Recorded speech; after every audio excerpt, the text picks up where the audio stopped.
오늘 본문에 주님은 오직 주님만이 하실 수 있는 일들 두 가지 중요한 이적을 행하셨는데 맹인들의 눈을 열어주시고 또 말 못하는 귀신 들려서 말 못하는 사람의 그 입을 열어서 정말 메시아가 아니면 할 수 없는 그런 놀라운 기적을 행하신 오늘 본문이 되겠습니다. 그리고 나서 주님께서 주님이 이 땅에 오셔서 행하시고자 했던 원래 3대 사역이 있습니다. 그 십자가의 사역 이전에 그 3대 사역을 소개한 아주 짧지만 중요한 본문이 36절 말씀입니다. 예수님께서 그들의 회당에 들어가서 가르치시고 또 천국 복음을 전파하시고 모든 병과 모든 약한 것을 고치셨다. 이것이 예수님께서 이 땅에서 행하신 3대 사역입니다. 가르치시고 전파하시고 치유하신 것이죠. 이 3대 사역을 통해서 예수님께서 드러내신 것이 있는데 그것은 첫 번째 예수님이 누구이신가를 드러내신 것입니다. 예수님이 하나님의 아들이시고 예수님이 이 땅에 오셔서 이 땅에 있는 사람들을 향하여 긍휼한 마음으로 행하신 세 가지 사역입니다. 그리고 이제 중요한 오늘 본문에 해당하는 결론에 해당하는 말씀을 주셨는데 이 세 가지 사역을 혼자 하신 것이 아니라 아버지께 구해서 추수할 것은 많은데 추수할 일꾼이 적으니 더 많은 일꾼을 보내주시옵소서라고 구하라라고 말씀해 주신 것으로 오늘 본문이 9장 말씀이 끝나게 됩니다. 오늘 본문 전체에 가장 많이 등장하는 또 그 개념이 긍휼입니다. 은혜입니다. 은혜는 자격 없는 자에게 한없이 주시는 하나님의 사랑의 한 방편입니다. 그래서 하나님의 성품을 이야기한다라고 말씀하면 우리가 하나님은 거짓이 없으시고 모든 것을 아시고 선하시고 사랑이시고 근데 이 모든 것들을 한 가지의 단어로 표현한다면 그것이 은혜입니다. 우리가 정말 주님의 은혜로 하나님의 사랑을 받고 있고 그리고 그 은혜로 또 하나님의 자녀인 것을 제자인 것을 드러내는 자가 되라고 부름을 받은 것이죠. 오늘 맹인들이 예수님이 지나가시는데 소리쳤습니다. 보이지도 않는데 예수님이 지나간다고 하니까 큰 소리로 외쳐서 따라오면서 이렇게 외쳤습니다. 다윗의 자손이여 우리를 불쌍히 여기소서. 이게 굉장히 중요한 기도입니다. 주님 우리를 불쌍히 여겨 주시옵소서. 다윗의 자손이라는 말은 내가 당신을 메시아로 믿는다. 다윗의 자손으로 메시아가 올 것을 예언하셨기 때문에 하나님을 알고 그 말씀을 믿고 예언하는 그 내용들이 그 성취가 바로 당신입니다. 당신이 하나님의 아들입니다. 메시아입니다. 이제 그것을 믿사오니 우리에게 긍휼을 베풀어 달라고 이렇게 외친 것입니다. 주님은 그 맹인들에게 시선을 집중하시고 그리고 묻습니다. 내가 능히 이 일을 할 줄을 믿느냐고. 내가 은혜를 베풀 자가 다윗의 자손이 예수 그리스도가 그 일을 능히 할 것을 믿느냐고. 그가 믿는다고 했습니다. 그래서 이 두 사람입니다. 맹인 두 사람에게 그러면 너희가 믿은 대로 될지어다. 믿음대로 될지어다. 그리고 이 일을 삼가 아무에게도 말하지 말라라고 당부했지만 그들이 말하지 않을 수가 없었습니다. 너무나 감격했기 때문이고 은혜를 입었기 때문이죠. 우리가 정말 은혜를 입게 되면 오늘 이 맹인들과 같아집니다.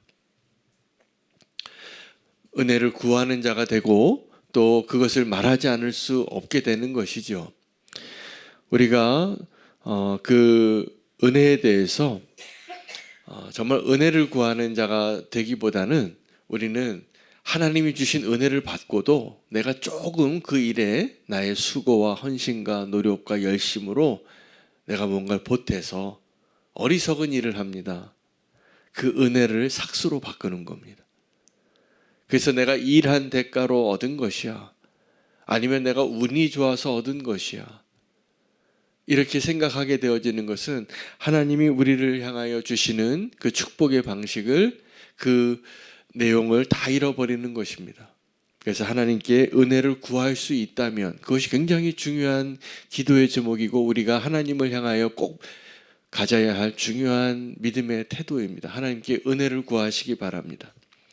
하나님은 이 세상에 살아가는 저와 여러분의 모습을 보면서 뭐라고 생각하실까요? 불쌍하다고 여기는 겁니다. 여러분, 은혜를 주는 자의 입장에서 은혜를 베풀 자를, 그 상대를, 대상을 향하여 어떤 마음이 은혜의 마음이냐면 불쌍해 보이는 겁니다. 이 세상에 죄 가운데 살아가는, 구원의 소망이 없이 살아가는, 열심히 살아가지만 아직도 여전히 그 구원의 기쁨과 하나님의 은혜를 누리지 못하는 자들을 향하여 예수님이 뭐라고 말씀하셨냐면 수고하고 무거운 짐진 자들아 라고 말씀하셨습니다. 수고하고 무거운 짐진 자들. 왜일까요? 다 일해야만 하기 때문입니다. 내가 열심히 일해야 살 수 있다라고. 그래서 하나님의 은혜를 인정하는 것이 진정한 의미의 안식일을 인정하고 누리는 거예요. 그것은 은혜를 누리는 것이죠. 전적으로 하나님이 하신 일입니다 라고 인정하고 일을 멈추고 하나님의 은혜를 경험하기 위해서 주님 앞에 나오는 것이죠. 우리가 주님의 날에 예배드리는 주일이죠. 이거 안식일과 조금 다릅니다. 그러나 그 의미에 있어서는 굉장히 동일한 것이죠. 하나님을 인정하고 하나님 앞에 나와서 은혜를 누리는 자가 되는 것. 하나님이 내게 긍휼을 베푸신 것에 대해서 그것을 구하고 누리고 또 하나님께 은혜를 구하는 자로 서는 것.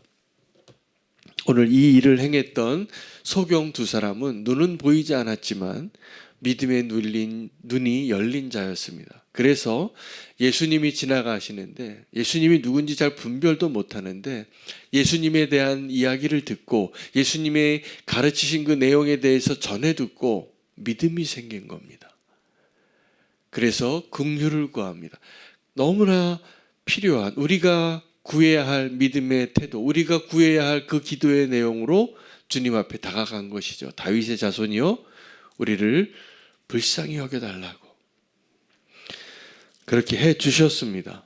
그리고 두 번째 기적이 일어나는데 벙어리를 고치셨습니다. 말 못하는 사람. 근데 그 말 못한 사람의 이유는, 말 못하게 된 이유는 귀신 들렸기 때문이었습니다. 그래서 그 귀신을 내어 쫓게 되니까 그가 말하게 되었습니다.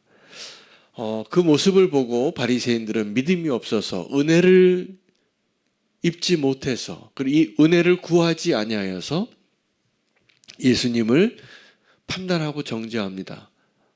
저가 귀신의 힘을 빌어서 오늘 이런 놀라운 일을 행하고 있다고. 이건 귀신이 하는 일이야 라고 말하고 있는 것이죠. 하나님이 행하시는 일, 하나님이 오셔서 행하신 일을 보고 귀신이 행한 일이라고 말하는 그들을 보고 주님은 안타까워하셨습니다. 그래서 그 3대 사역에 대한 내용이 가르치고 선포하고 치유하시면서 하신 말씀이 36절입니다. 그 무리를 보시고 불쌍히 여기셨다고 하셨습니다. 그리고 그들이 목자 없는 양과 같이 고생하고 기진함이라. 예수님이 불쌍하게 여기신 이유는 그들에게 목자가 없기 때문이었다는 거예요. 여러분, 우리에게 필요한 것이 있다면 돈이 아니라 목자입니다. 우리에게 필요한 것이 있다면 건강이 아니라 목자입니다. 우리에게 필요한 것이 있다면 나의 자랑과 형통과 성공이 아니라 우리와 함께 하시고 우리를 인도해 주시는 목자이십니다. 오늘 이 시간에 오늘 이 말씀을 통하여서 그 은혜의 하나님으로 나오시기를 축복합니다. 하나님의 은혜의 자리로 나와서 이 맹인들처럼 그리고 이 벙어리처럼 하나님의 은혜를 입은 자가 되시기를 축복합니다. 하나님이 그 은혜를 베푸시기 위하여 택하신 방법이 뭐냐 하면 하나님의 사람들을 부르시는 거예요. 그리고 보내시는 거예요. 예수님의 3대 사역을 본인이 하시면서 그 일들을 누구에게 부탁하신 것이냐 하면 예수님의 제자들에게 부탁하신 겁니다. 우리에게 부탁한 것입니다. 교회에게 부탁한 것입니다. 그래서 제자들에게 이렇게 말합니다. 추수할 것은 많되 추수할 일꾼이 적구나. 추수할 일꾼이 적습니다. 교회에서도 일하는 사람만 더 일하잖아요. 여러분, 우리가 할 수만 있다면 하나님의 은혜의 일꾼이 되시는 것이 축복인 것을 꼭 믿으시기 바랍니다. 주님을 위해서 추수할 일꾼이 되시기를 바랍니다. 추수할 것은 많은데 일꾼이 부족해요. 자, 그러면 오늘 예수님이 하셨던 그 일을 위임받아서 일꾼으로서 서 있는 교회가, 제자가, 성도가 어떠한 마음이 필요하냐면 하나입니다. 은혜의 마음입니다.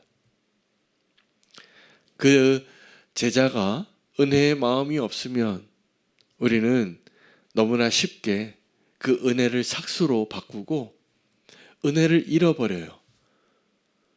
한 여인은 예수님의 발에 옥합을 깨뜨려서 은혜로 보답하고 있는데 그 은혜가 못마땅해져요. 그래서 내 생각에 더 좋은 것으로 그 일이 이루어지지 아니하였다고 불평하고 원망하고 미워하고 분노하는 자가 생기게 되는 거예요. 여러분, 은혜의 집에 가장 은혜가 없을 수 있습니다. 그 포도원 비유에 다 은혜를 입은 자들이었잖아요. 9시에 부름받은 일꾼이나 12시에 부름받은 일꾼이나 3시에 5시에 퇴근 시간이 6시인데 가장 은혜를 받은 자가 1시간 일하고 삭스를 받은 자였겠죠. 그러나 그렇지 않습니다. 우리 모두가 은혜를 입은 자입니다. 그런데 그 은혜를 잊어버리고 비은혜로 사는 거예요. 제가 이번에 태국에 가서 방콕 기독병원에 가서 설교하는데 제목을 베데스다 본문으로 정했어요. 너무나 은혜롭게 사시는 분들이신데 또 하나님 그 말씀 주셨기 때문에 이 교회가 정말 이 병원이 은혜의 병원이 되기를 원한다. 베데스다가 되기를 원한다. 그런데 제가 감동을 받았어요. 정말 은혜의 병원이더라. 하나님의 은혜가 여전히 흘러가는 병원이더라. 감사했어요. 그런데 제가 어제도 한 성도님의 응급한 상황을 가지고 응급실을 첫 번째 병원에 가서 못 들어갔어요. 너무 대기 인원이 많아서. 근데 정말 위독한 상황이 되면 그때 만약에 거기서 거절당한다 그러면 얼마나 힘들고 상처가 됐을까. 다행히 두 번째 병원에 가서 이렇게 치료를 받고 도움을 받을 수 있게 돼서 너무나 감사했어요. 여러분, 정말 은혜가 필요한 자리에 우리는 어떤 태도가 필요하냐면 주님께 은혜를 구하는 마음이 필요합니다. 그런 태도가 필요합니다. 그런데 그 은혜가 아니라 나의 힘으로, 나의 능력으로 또 은혜를 잊어버리는 모습으로 그 은혜를 떠나버리는 사람들이 너무나 많이 있기 때문에 오늘 주님께서 저와 여러분을 그 긍휼을 구하는 자로 또 긍휼을 베푸는 자로 서기를 원하실 것입니다. 우리가 주님 앞에 오늘 어떤 마음으로 기도했으면 좋겠냐면 다윗의 자손이요, 우리에게 긍휼을 베풀어 주소서, 자비를 베풀어 주소서. 그러면 주님이 긍휼을 베푸십니다. 그런데 우리가 그 마음이 별로 없을 때가 많습니다. 왜냐하면 우리는 맹인과 같지 않아요. 우리는 또 이 귀신 들려서 말 못하는 자 같지 않아요. 내가 불쌍한 존재인데 불쌍한 줄을 알지 못해요. 오늘 주님 앞에 긍휼한 마음으로 나가기를 원하고 그 긍휼을 베푸는 주님의 일꾼으로 일할 수 있는 저와 여러분 되시기를 축복합니다. 큰 긍휼이 있고 작은 긍휼이 있는데요.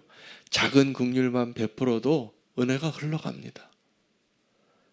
근데 자기의 이익만 따지면 은혜가 멈춰요. 우리의 삶에 문제가 더 많이 생겨요. 그 은혜를 베풀고 좀 손해도 보고 또 긍휼한 마음으로 대하고 이해하고 하나님의 은혜가 흘러가는 통로로 우리가 살아가며 우리를 통해서 하나님의 나라가 확장되어지고 하나님의 은혜를 경험하는 사람들이 더 많아질 거라 믿습니다. 은혜를 멈추는 자 되지 마시고 은혜를 입는 자 되시기를 축복합니다. 그리고 은혜를 증명하는 자 되시기를 축복합니다. 우리가 다 은혜를 받은 자들입니다. 추수할 일꾼은 다른 것이 아니라 이 세상에 수고하고 무거운 짐진 자들을 보고 긍휼히 여기시는 하나님의 일꾼이 되는 것이죠. 오늘 그러한 은혜의 통로가 될 수 있는 저 여러분 되시기를 축복합니다. 은혜를 풍성하게 누릴 수 있는 은혜를 주시리라 믿습니다. 오늘 그 말씀 붙잡고 기도하겠습니다. 오늘 기도